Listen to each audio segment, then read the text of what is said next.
Bonjour, Bonjour. bonjour. Prenez place. La session va commencer dans quelques instants. Merci beaucoup d'être présent pour cette infosession. Donc, c'est la première infosession virtuelle d'une série de 2 infosessions que nous allons avoir et aujourd'hui, c'est l'infosession sur le défi en général. Bienvenue à tous et à toutes pour en savoir plus sur le défi Aqua-Hacking Québec 2023 qui est co-organisé par Aqua-Action avec Réseau Environnement et le ROBVQ.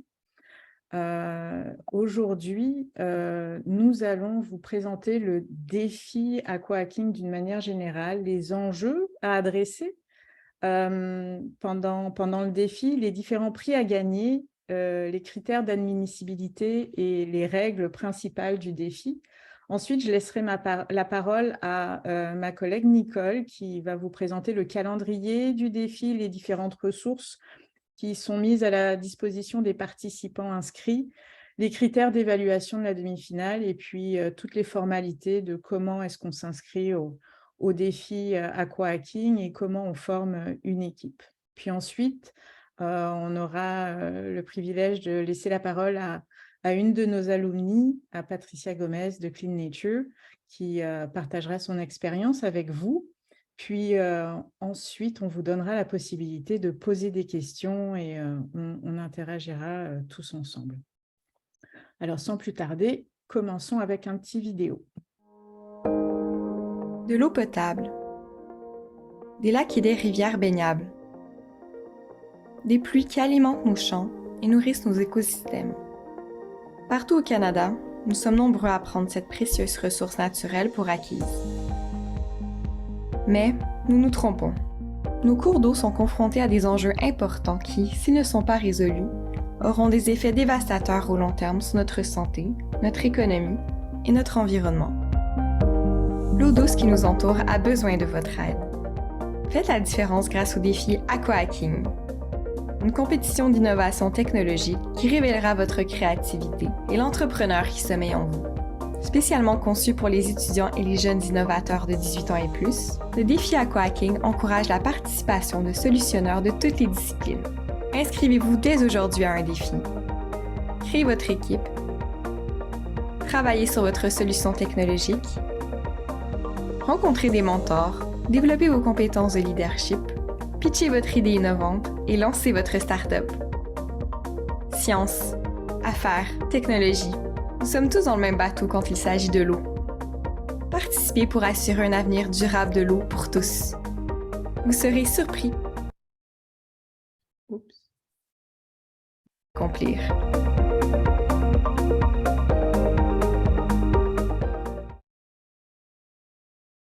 Très bien. Alors, qu'est-ce qu'un défi Aqua-Hacking? C'est une compétition technologique qui permet à des jeunes innovateurs de développer des solutions qui sont uniquement dédiées aux enjeux de l'eau douce à travers le Canada.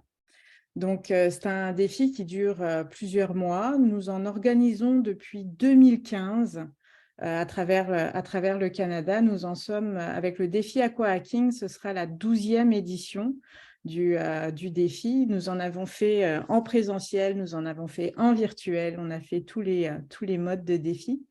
Et le défi fait partie en fait d'une succession de programmes qui permettent d'accompagner les participants qui poursuivent leur aventure Aqua-Hacking après le défi. Donc, une fois que vous avez développé une solution qui a énormément de potentiel, après le défi, on va vous accompagner avec notre programme des alumni et ensuite notre programme Aqua Entrepreneur. Donc, ce n'est que le début d'une grande aventure, en fait.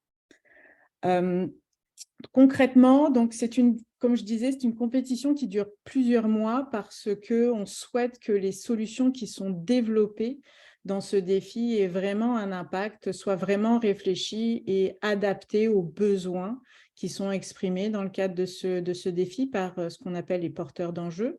qu'on va présenter tout à l'heure. Puis, évidemment, on va vous demander, en tant que participant, de développer des solutions innovantes, donc d'être créatif dans le secteur de l'eau par rapport aux différents enjeux. On va vous offrir aussi, à travers votre parcours, du mentorat. Vous aurez accès à différents ateliers de formation.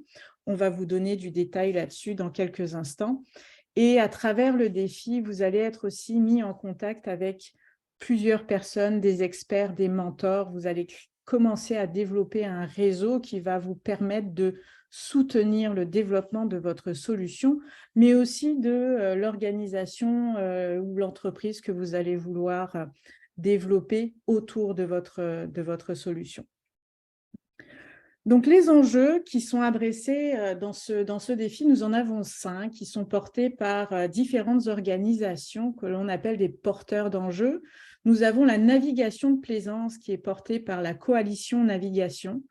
Nous avons aussi l'érosion des berges qui est co-portée par la MRC des Mascoutins, mais aussi l'OBV Copernic. Puis, nous avons la qualité des eaux des ruisseaux urbains, co-porté par le GRAM et aussi le comité ZIP de la Jacques-Cartier. Nous avons un enjeu sur la disponibilité en eau de surface et souterraine qui est porté par le ministère de l'Environnement, de la lutte contre les changements climatiques et la faune et des parcs.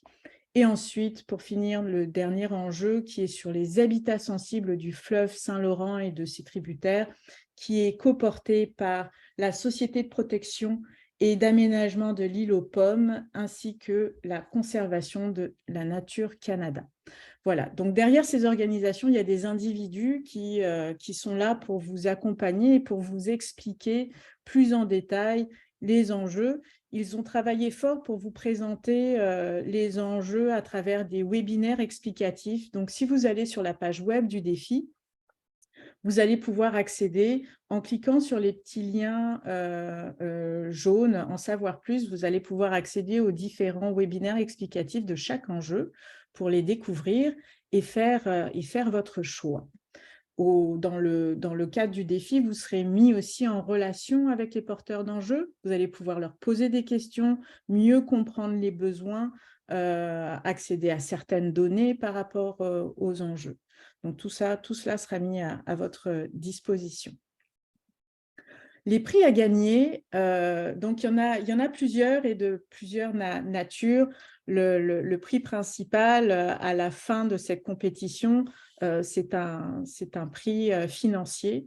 Donc, il y a différents montants qui vont être accordés aux équipes finalistes en fonction de leur classement à la finale. La première équipe gagne 20 000 $, la deuxième 15 000, la troisième 10 000 et la cinquième et la quatrième place gagnent 5 000 $. Il va y avoir un 1 000 $ supplémentaire qui va être attribué à une des équipes parce qu'on va donner la possibilité au public de choisir son équipe et sa solution. Donc, ce sera le prix du choix du public qui accordera 1 000 $ supplémentaire à une des équipes. L'équipe gagnante va se voir aussi attribuer une place de conférencier à la conférence du symposium de l'eau organisée par Réseau Environnement. Donc, c'est une formidable audience pour pouvoir mettre en avant la solution de l'équipe gagnante en face de différents acteurs de l'eau. Donc, il peut y avoir jusqu'à 400 participants lors de cette conférence. C'est vraiment pas négligeable.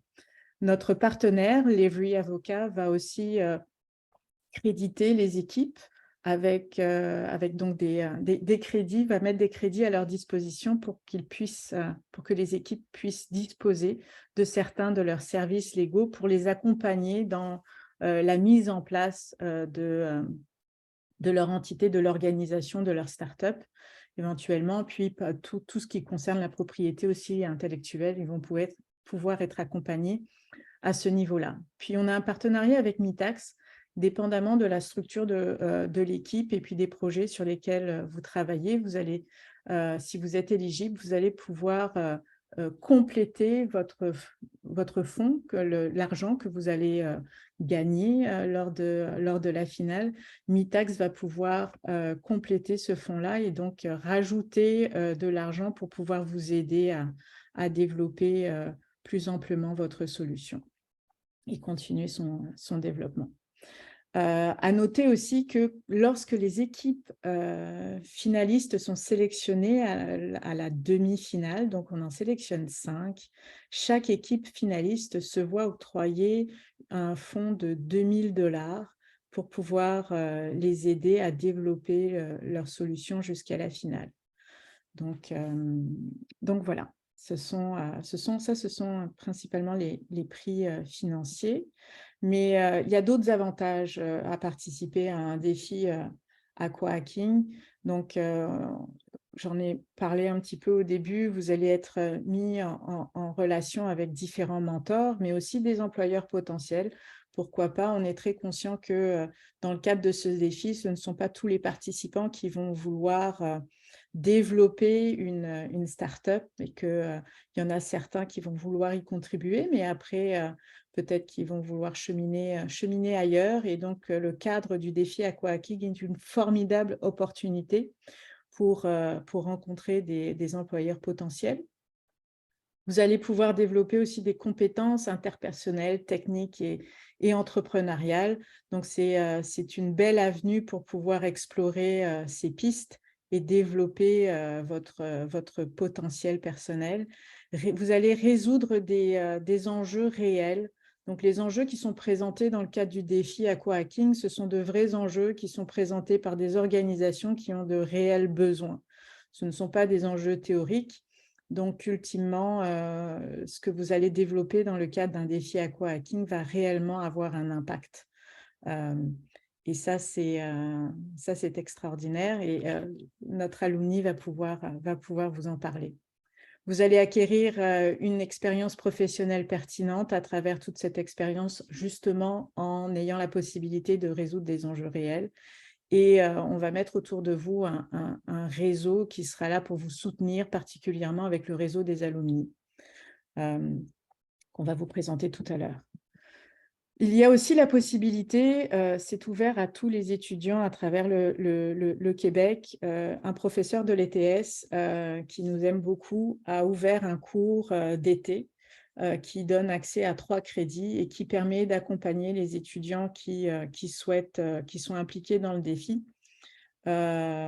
pour les aider, les guider, leur donner de la guidance. Donc, vous avez la possibilité de vous inscrire. Si vous voulez des détails à ce sujet-là, vous pourrez nous contacter après cette infosession et ça nous fera plaisir de vous donner beaucoup plus d'informations à ce sujet. Donc, ce n'est pas négligeable de pouvoir participer au défi et d'avoir des crédits universitaires en même temps.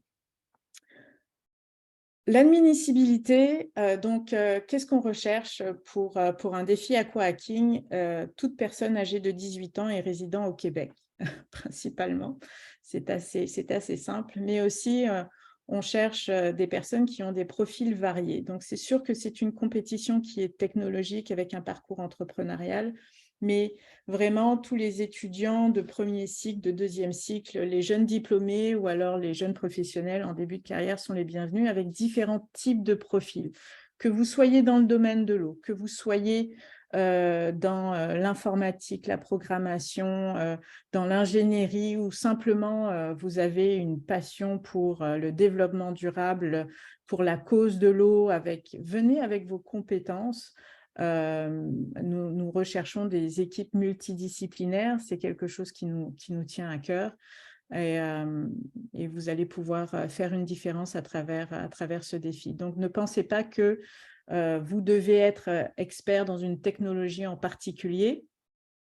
Si vous êtes biologiste ou si vous êtes bon en marketing ou si le développement de projet, c'est votre forte, vous êtes les bienvenus. On va colliger toutes vos compétences pour les mettre au service de la cause de l'eau. Voilà. Les règles principales, vous devez être âgé de 18 ans et résider au Canada. C'est sûr qu'on met l'emphase sur les résidents du Québec en particulier. C'est un défi sur les enjeux au Québec. Les participants solos sont acceptés, mais on encourage fortement la formation d'équipes multidisciplinaires. et tous les membres d'une équipe doivent être inscrits sur la plateforme du défi Aqua-Hacking. Une équipe, un enjeu. Donc, chaque équipe doit choisir un des 5 enjeux pour participer.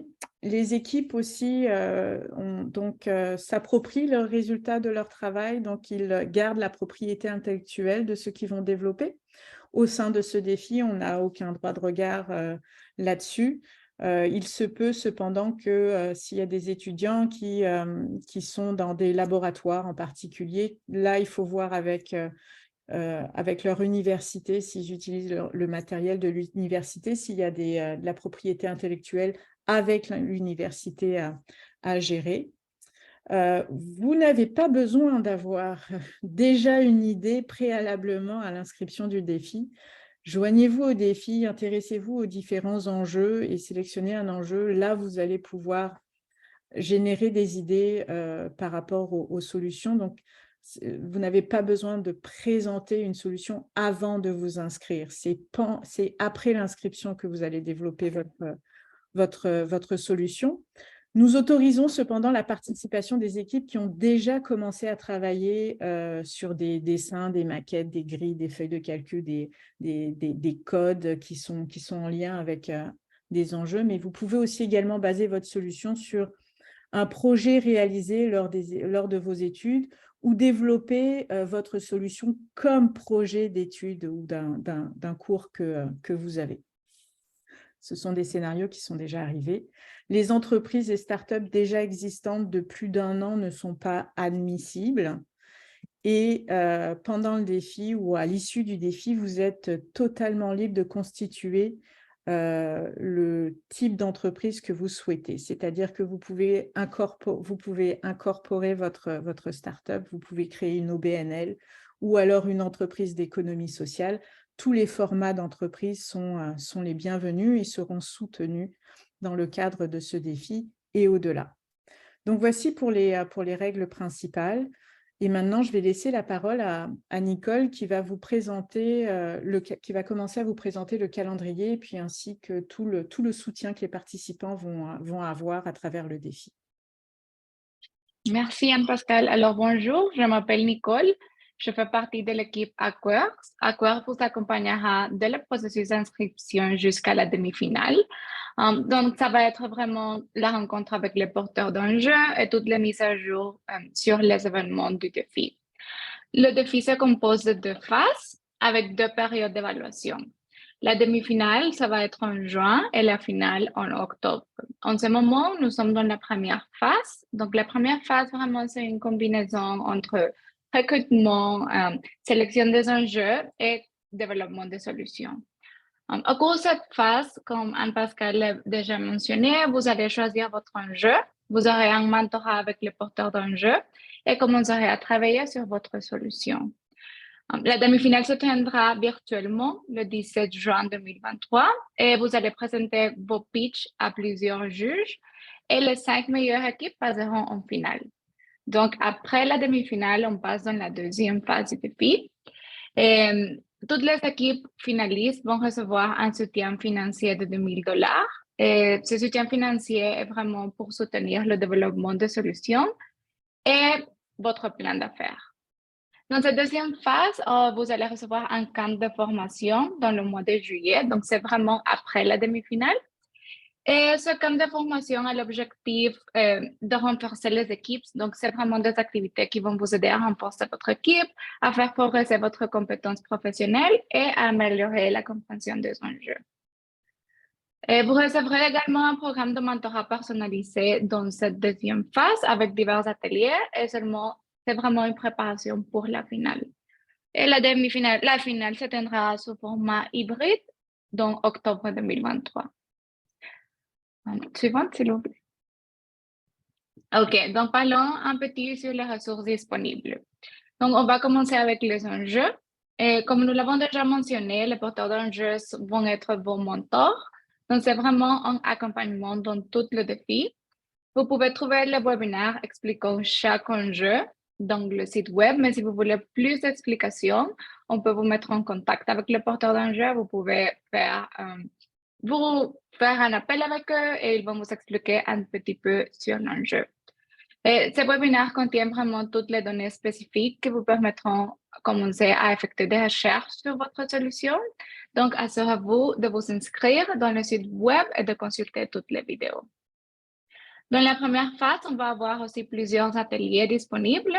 On a le programme Startup avec IBM. Donc, ce programme est conçu pour vous aider vraiment à comprendre les bases pour un startup. Et donc, c'est un programme accompagné de technologies et des experts. Vous allez trouver des soutiens comme des crédits cloud gratuits pour votre startup, aussi qu'un accès personnalisé avec les ingénieurs de IBM. Il y a également des ateliers on demande dans la plateforme d'inscription. On va avoir aussi des ateliers de design thinking, de réseautage et des affaires légales avec la mairie. Et après la deuxième phase, donc la deuxième phase, c'est vraiment, comme on l'a déjà mentionné, vous allez vraiment finir le développement de la solution, donc aussi accompagné de vraiment un mentorat sur le leadership, sur les affaires et sur le développement de la solution, seulement pour finir la solution. Donc, parlons un petit des critères d'évaluation et de la demi-finale. Donc, pendant la demi-finale, parce que, comme je l'ai déjà mentionné, il y a 2 périodes d'évaluation, donc c'est la demi-finale et la finale. Maintenant, ce que vous devez savoir, c'est vraiment la demi-finale, parce que c'est la prochaine étape. Donc, pendant la demi-finale, vous serez évalué selon les critères suivants. Efficacité, adresser l'enjeu. Qu'est-ce qu'on veut dire avec ça? C'est votre solution doit être une idée pertinente qui répond aux besoins des parties concernées par l'enjeu. Chaque enjeu, vous allez trouver dans le webinaire et on va aussi partager un rapport de webinaire et s'adresse à certaines communautés. Donc, ça peut être par exemple les municipalités, les citoyens, les agriculteurs. Donc, c'est vraiment, est-ce que votre solution est efficace pour cette communauté? Après, la faisabilité technique et la fonctionnalité. Donc, est-ce que votre solution est techniquement réalisable? Ici, on va adresser que c'est vraiment techniquement jusqu'à certains niveaux. Donc, ça peut être un croquis, ça peut être une maquette ou ça peut être un prototype.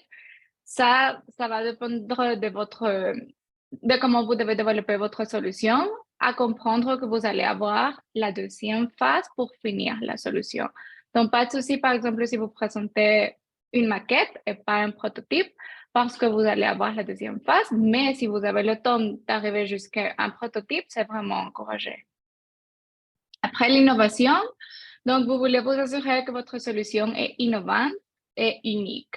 N'oubliez pas que l'innovation est à la fois technologique, par exemple l'invention d'un nouveau dispositif, mais aussi ça peut être social. Par exemple, l'innovation sociale, ça peut être l'évolution des perceptions ou changement des habitudes dans des communautés. Et le potentiel commercial, donc, est-ce qu'il existe vraiment un marché pour la solution? La maîtrise de votre solution, c'est une compréhension de la solution comme vous êtes en train de faire la présentation et la qualité du pitch. Donc, la présentation est bien organisée, professionnelle et la démo est engageante. Donc, voici un résumé de toutes les étapes à suivre pour participer au défi. La première étape, c'est vraiment s'inscrire sur la plateforme d'inscription. Et la période d'inscription va être ouverte pendant plusieurs mois maintenant, mais nous vous encourageons à vous inscrire vraiment dès maintenant, parce que le plus tôt que vous vous inscrivez, c'est le plus tôt que vous pouvez profiter de toutes les ressources, y compris de vraiment avoir un entretien avec le porteur d'enjeu, commencer le mentorat. Et former votre équipe. Donc, ici, vous pouvez participer solo ou bien former une équipe, comme Anne-Pascale l'a déjà mentionné. Choisir un des enjeux, c'est très important. Si vous avez besoin de plus d'informations, seulement vous pouvez nous dire. En profiter des ateliers et de mentorat en ligne, développer votre solution et présenter votre pitch à la demi-finale. OK. Et donc, la plateforme d'inscription et accompagnement dans la première phase est soutenue par Acquare. C'est ici que vous allez créer votre profil et enregistrer tous les renseignements importants sur votre équipe. Vous trouverez également toutes les informations comme le calendrier, les webinaires sur les enjeux et tous vraiment les événements à venir. Donc, gardez un œil sur la plateforme durant la première phase. Et une fois inscrit sur la plateforme, Aqua se communiquera avec vous. Donc, vous allez recevoir un courriel avec les prochaines étapes. Et nous pouvons aussi vraiment organiser un appel si c'est nécessaire avec vous, seulement pour vous expliquer à nouveau. Si vous avez plus de questions, on va être ici pour vous. Et suivant. OK. Donc, comment faire en équipe? Donc, vraiment l'équipe Aqua King. Donc, pour être admissible, comme on l'a déjà dit, même si on est en train d'accepter des participants solo, vous êtes très encouragé à former votre équipe multidisciplinaire. Et c'est vraiment parce que les membres de votre équipe doivent avoir différentes compétences et ceci peut vous aider durant la finale et la demi-finale. Donc, par exemple, vous pouvez avoir des commerces, sciences de l'eau, ingénierie, programmation. Donc, c'est pour ça que vraiment on encourage une équipe. Mais si vous n'avez pas d'équipe, vous pouvez participer solo ou on peut vous aider dans la plateforme d'inscription à trouver une équipe. Donc, c'est pour ça que c'est vraiment important de mettre à jour votre profil avec votre compétence et assurez-vous que tous les membres de votre équipe sont inscrits dans la plateforme d'inscription pour être une équipe éligible. Dans la compétence. Merci. Maintenant, je laisse la parole à Anne-Pascale. Il va suivre pour présenter le témoignage des alumni. Merci beaucoup, Nicole. Donc, les défis, comme je disais, on en fait depuis 2015. On a une belle communauté d'alumni qui est en train de se former. Des équipes finalistes qui se sont développées, qui se sont constituées en tant que start-up ou OBNL ou entreprise d'économie sociale aujourd'hui et qui se développent comme ça à travers tout le Canada. On a des success stories, on en a plusieurs, je vous en présente 3 ici qui sont très locales. On a Can Forecast de 2016, le gagnant de 2016, GeoSapiens, le gagnant de 2018, Water Rangers, qui est le gagnant de 2015, le tout premier défi Aqua Hacking. Donc, ce sont des organisations qui sont là, qui sont encore présentes, qui grandissent. Les participants qui étaient de simples participants sont devenus des PDG de ces organisations. Ils ont des employés, ils ont des clients, ils font des bénéfices. Ce sont des projets extraordinaires et qui ont des impacts très concrets. Et avec nous aujourd'hui, nous avons l'une d'entre elles, une de ces alumni parmi nous qui va venir vous parler de son parcours. C'est Patricia Gomez, la cofondatrice de Clean Nature. Donc, elles sont 3 chez Clean Nature à avoir fondé Clean Nature. Elles ont gagné la 2e place du défi Aqua Hacking en 2019. Et donc, ça fait maintenant 3 ans qu'elle travaille sur Clean Nature. Et Patricia va venir vous partager son expérience. Patricia, je vais arrêter de partager, comme ça on va pouvoir bien profiter de Patricia. Oui, merci Anne-Pascale. Bonjour à tout le monde. Alors, je vais vous raconter un peu mon histoire et notre histoire avec Clean Nature qui est vraiment très intéressante. Moi, juste d'entendre parler du défi, ça me donne envie de m'inscrire à nouveau. C'est de beaux défis cette année. Et nous, ce que j'aimerais vous dire en premier, c'est que ça a été une expérience, avant tout, ça a été une expérience vraiment incroyable et surtout très enrichissante au niveau personnel que professionnel. Nous avons développé plusieurs compétences, nous avons eu plusieurs enjeux à surmonter, mais ça a été très enrichissant et nous avons appris énormément. Alors, pourquoi on participe? Pourquoi participer? Pourquoi on a décidé de le faire? Bon, au début, quand on a décidé de participer avec Claudie et Anne au défi, on était dans ce moment à la fin de notre maîtrise. Moi, j'étais déjà sur le marché du travail et Claudie était encore à son doctorat, la fin de son doctorat. Mais on avait envie on avait tous les 3 comme un engagement envers l'environnement et avec l'innovation et le développement de nouvelles technologies.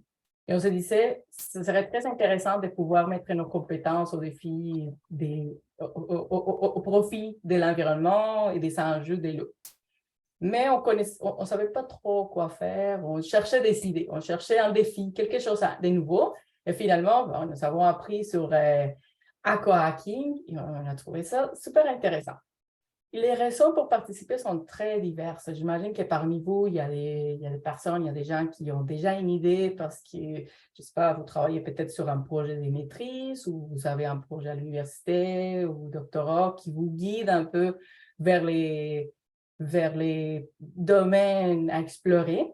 Nous, dans notre cas, c'était pas ça. Comme Anne-Pascale mentionnait tantôt, même si vous n'avez aucune idée de quoi que vous voulez développer, mais que vous avez ces désirs de travailler pour l'environnement et pour l'innovation dans les domaines de l'eau, vous pouvez tout simplement explorer les différentes options. Nous, dans notre cas, tout a commencé autour d'un café. On s'est assis, on a lu les informations, la description d'Aqua-Hacking, et on s'est dit, bon, pourquoi pas? Et on n'était pas experte nécessairement dans les domaines qu'on a choisis, mais on avait des compétences diverses entre nous trois.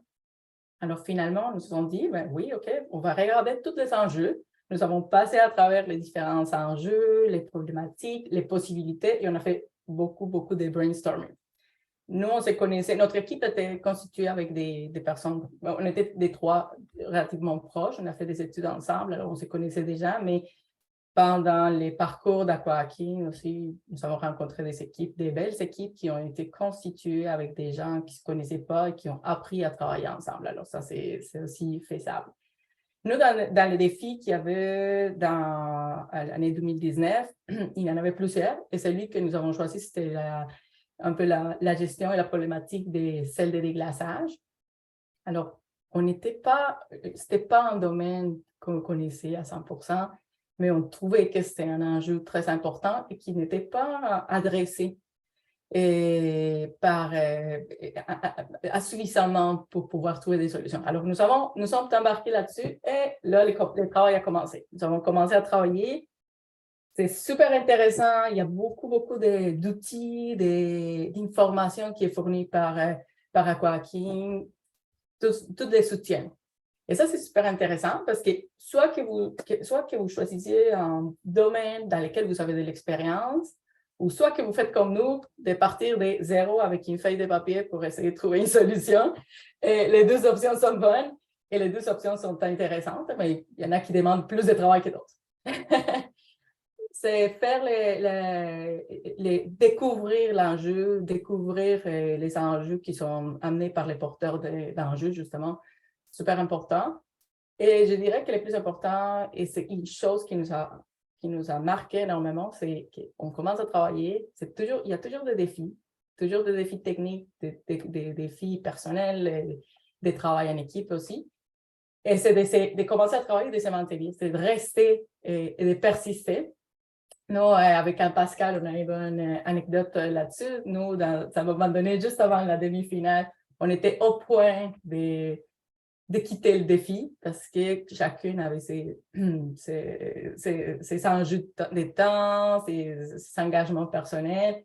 Et on avait une idée, et ça, c'est très important. On avait une idée, mais on n'y croyait pas autant. On disait, peut-être il va y avoir des choses qui sont meilleures, il va y avoir peut-être des gens qui ont d'autres idées.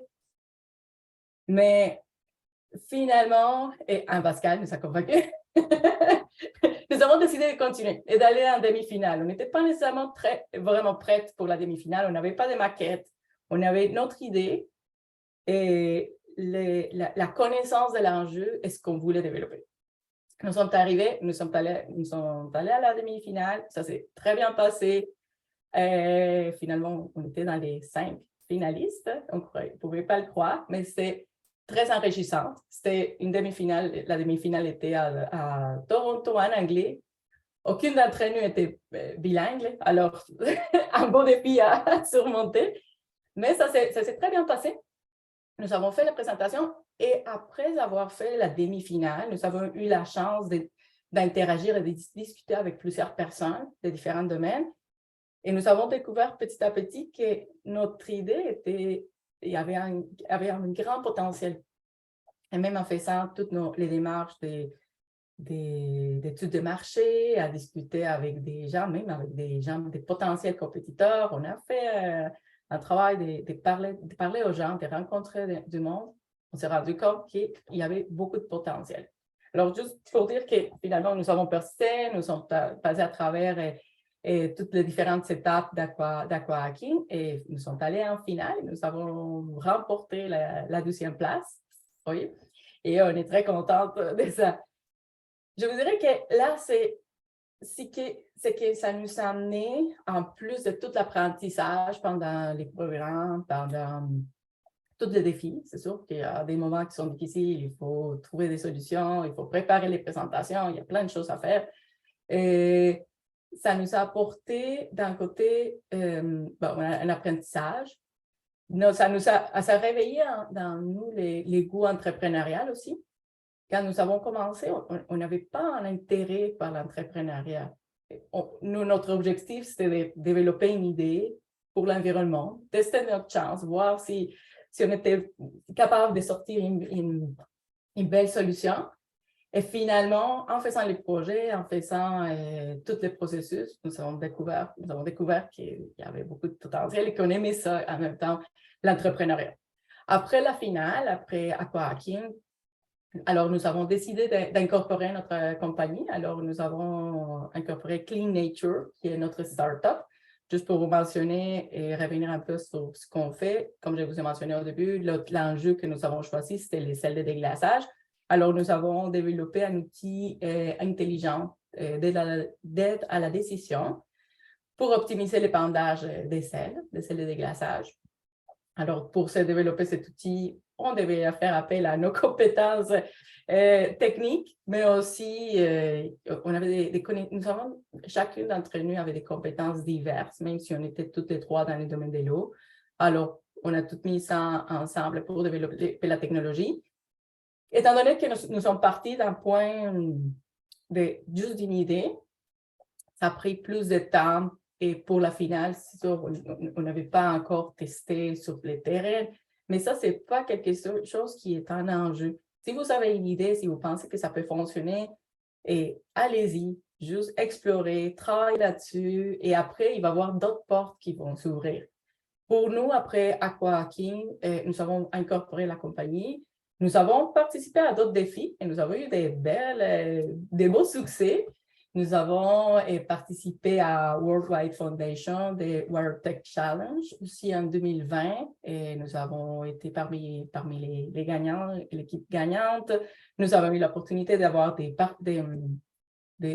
l'accompagnement dans tout ce qui est l'entrepreneuriat, la constitution de l'entreprise, etc. Et nous avons eu aussi la chance de rencontrer plusieurs partenaires potentiels et de travailler avec plein de gens. Ça, c'était une belle, disons, un beau atout à toute cette expérience et de rencontrer des gens de différents profils, de différents domaines aussi. Alors, c'était très intéressant. Présentement, et ça fait déjà 3 ans que nous travaillons sur le projet. Vous direz, mais pourquoi? Est-ce que vous travaillez déjà à 100%? Non, on ne travaille pas encore à 100% sur la compagnie. Bon, seulement Claudie. Constituer une entreprise, ça prend du temps et dépendamment du temps qu'on a à disposition, on peut faire avancer. Mais la compagnie continue à fonctionner. On est en train de développer notre start-up. On a continué avec Aqua Entrepreneur. C'est la suite d'Aqua-Hacking. Et nous sommes l'une des équipes qui travaille à Québec, avec Aqua-Entrepreneur Québec, pour percer un peu le marché municipal, aller faire des projets pilotes. Alors, nous espérons faire des projets pilotes à la fin de l'année. Alors, tout ça, c'est juste pour vous dire qu'il y a Aqua-Hacking, c'est juste une première porte, c'est juste un premier pas, mais que ça peut vous amener, si vous avez le goût d'avoir des nouveaux défis, de faire de nouvelles choses, il y a plein d'autres portes qui vont s'ouvrir par la suite et vous allez en apprendre énormément. C'est super. Merci beaucoup. Merci beaucoup, Patricia. Vraiment, c'est très inspirant et je suis très touchée par toute cette histoire. C'est d'excellents souvenirs et je suis vraiment très, très fière du parcours que Clean Nature a accompli suite au défi de 2019. Alors, nous sommes arrivés à la période de questions. Je vais arrêter ça. Je vais donner la possibilité aux personnes qui sont venues de poser leurs questions. Et nous avons certainement des réponses. Alors, n'hésitez pas à ouvrir votre micro, votre caméra et Nous sommes là pour répondre à toutes vos questions. Il n'y en a pas de mauvaises. Dites-nous tout. À moins qu'on ait été super clair. Qu'on ait déjà répondu à toutes vos questions à travers cette infosession. C'est un peu le but, mais peut-être qu'il y a des aspects qui vous mettent le doute et des questions auxquelles on n'a pas encore répondu. Bonjour. Bonjour. Alors, je vais juste mettre ma caméra rapidement, comme ça. Super. Hop. Alors, je vous ai dans l'écran d'en haut, donc c'est pour ça que je vois un peu en haut, mais j'ai une question. Ouais. J'ai une question à Patricia, parce que je me vois un peu en elle, comme moi aussi j'ai fini ma maîtrise, et puis jeune professionnel en intelligence artificielle, ça se rapproche un peu de la solution qu'elle a proposée. Je voulais savoir comment elle a fait pour... Est-ce qu'il y avait... elle avait un souci au niveau de conciliation, on va dire, du temps entre travail et puis travail sur l'idée aquahacking, car ça demande un peu de temps quand même. Donc, j'imagine que tu n'as pas quitté ton travail tout de suite, là, mais... Là, effectivement, oui, et la gestion du temps, c'est un enjeu, mais c'est quelque chose que tu peux gérer. Je pense que le plus important, c'est de travailler en équipe, de trouver des bons partenaires pour travailler en équipe. Je sais que présentement, il y a une équipe, une personne toute seule peut appliquer aussi, mais c'est quand même important de travailler en équipe. Ça réduit un peu la charge et nous, on se partage un peu les activités à faire et les participations. De mon côté, j'ai travaillé 40 heures semaine, j'avais un emploi à temps plein.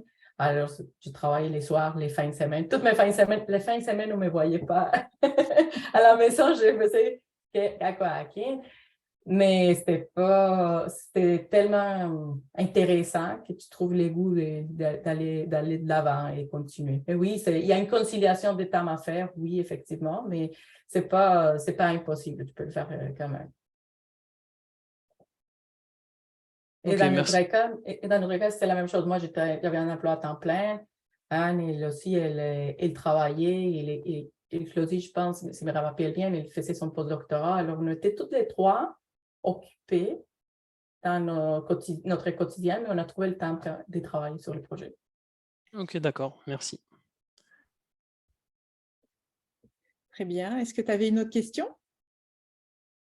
Oui, bah, tant qu'on y est, j'avais une question aussi au niveau technologique. Est-ce que arrivé à la demi-finale, vous aviez vraiment une solution, une preuve de concept au moins, ou c'était juste... je veux dire, est-ce qu'il y avait du code qui était déjà fonctionnel et qui répondait très bien aux besoins, ou c'était juste une idée là qu'on vient de défendre pour défendre le potentiel de cette idée-là? C'est ça l'esprit de la demi-finale, ou il faut vraiment avoir quelque chose? C'est une bonne question, en fait. On va vous demander d'être le plus avancé possible, arriver avec ce que vous avez. Puis, si le code n'est pas encore fonctionnel, mais que vous avez commencé à travailler dessus, c'est tout à fait présentable à la demi-finale. Et si vous avez bien défendu tout le potentiel de votre solution, à ce moment-là, quand vous serez finaliste et que vous êtes sélectionné en tant que finaliste, vous aurez tout le temps nécessaire pour pouvoir... mieux développer et apporter votre solution à un niveau supérieur pour la finale. Comme le disait Patricia, même eux, à la demi-finale, ils avaient juste une idée, un concept général, mais encore rien de fonctionnel. Donc, c'est ça qu'ils ont présenté et ça leur a permis d'aller en finale. Donc, ça n'a pas besoin d'être abouti pour la demi-finale, mais que ça ne vous empêche pas d'avancer le plus possible. Ok, d'accord. Merci beaucoup. Très bien. Parfait. Est-ce qu'il y avait d'autres questions?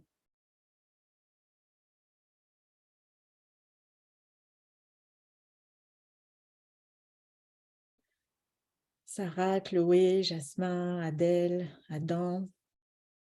Non? On a répondu à toutes vos questions?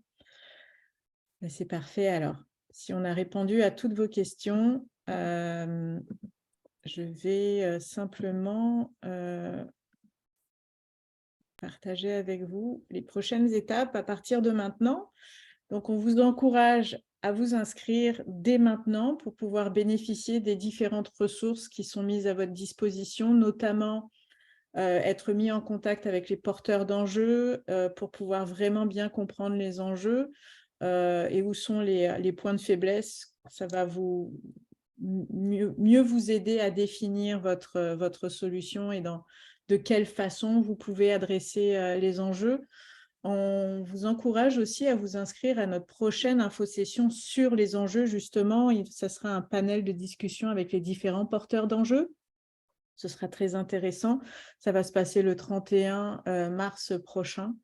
Donc, n'hésitez pas à vous inscrire si vous voulez passer par là pour pouvoir interagir avec les porteurs d'enjeux qui seront tous présents. Donc, vous pourrez leur poser à tous des questions et ils seront là pour y répondre aussi. Donc voilà, si après cette infosession, il vous reste des questions, vous avez des doutes ou quoi que ce soit, vous pouvez aller nous visiter sur aquaaction.org, trouver la page web du défi, mais sinon vous pouvez aussi m'écrire directement à anne-pascal@aquaaction.org. Ça me fera plaisir de répondre à toutes vos questions en mode privé, si je peux dire.